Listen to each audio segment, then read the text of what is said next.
วัสดีครับวันนี้บิ๊กแมปรีวิวจะพาผู้ชมไปโยนชมอาณาจักรแห่งเครื่องเสียงเมืองปากช่องวัฒนาออโตซาวปากช่องจังหวัดนครราชสีมาประกอบไปด้วยการตกแต่งรถยนต์มากมายครับไม่ว่าจะเป็นเครื่องเสียงรถยนต์หน้าจอรถยนต์ติดฟิล์มและบริการอื่นอีกมากมายบรรยากาศจะเป็นยังไงไปชมพร้อมๆกันเลยครับ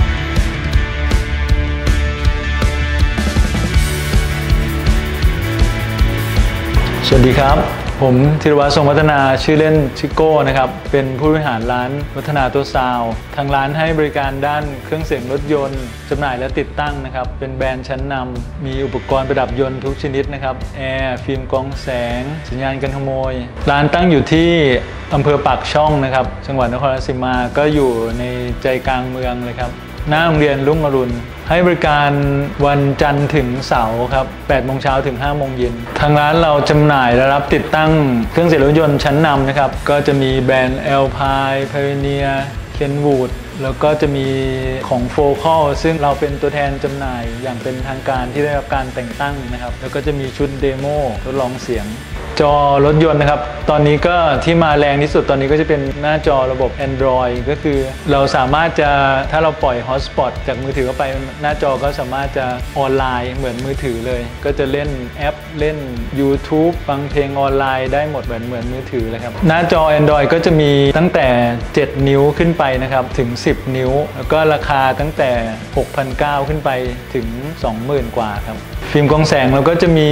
หลากหลายแบรนด์ให้เลือกนะครับ 3M ลามิน่าตอนนี้ที่คุณภาพดีที่สุดก็จะเป็นฟิล์มแบรนด์ V ดูปองนะครับเป็นฟิล์มเซรามิกซึ่งมีคุณสมบัติพิเศษคือข้างนอกจะมืดแล้วก็ถ้าอยู่ในรถมองไปเนี่ยจะใสสว่างเคลียร์ทำให้ทัศนวิสัยในตอนคืนเนี่ยดีมากครับเวลาขับขี่ในตอนคืนมีราคาตั้งแต่ถ้าเป็นปิกอัพแคปก็จะ 2,000 กว่าบาทขึ้นไปครับถ้าเป็นเก่งก็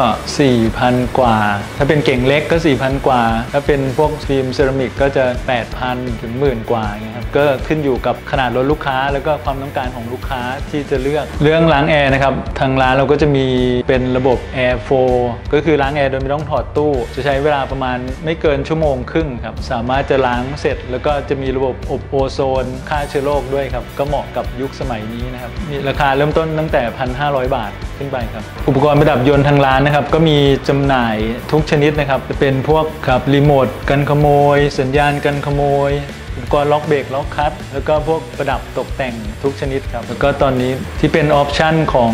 สำหรับรถ SUV แล้วก็รถตู้นะครับก็จะเป็นโชคฝาท้ายไฟฟ้าครับก็คือช่วยอำนวยความสะดวกในการเปิดปิดโดยไม่ต้องใช้มือมาเปิดก็คือสามารถกดรีโมทหรือก็บางรุ่นก็จะมีเซ็นเซอร์เท้าสามารถใช้เท้าเตะแล้วก็ฝาท้ายก็จะเปิดขึ้นมาเองทางร้านเรามีอุปกรณ์ประดับยนต์ให้บริการอีกมากมายนะครับสำหรับท่านที่สนใจหรือต้องการสอบถามข้อมูลเพิ่มเติมเรามีช่องทางติดต่อนะครับเป็นเบอร์โทรศัพท์ 044-311-246 มือถือก็ 086-469-6173 นะครับก็มีช่องทาง Facebook วัฒนาตัวซาว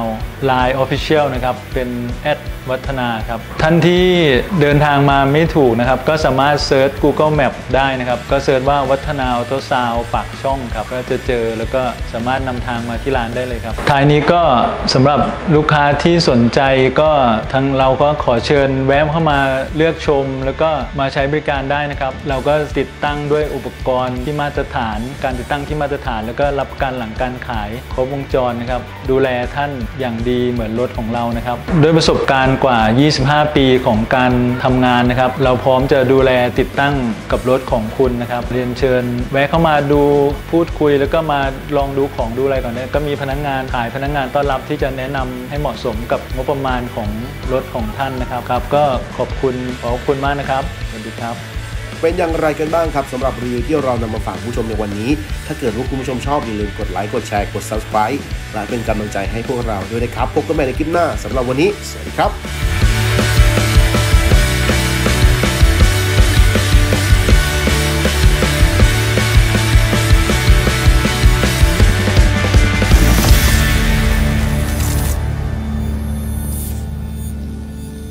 บิ๊กแมปรีวิว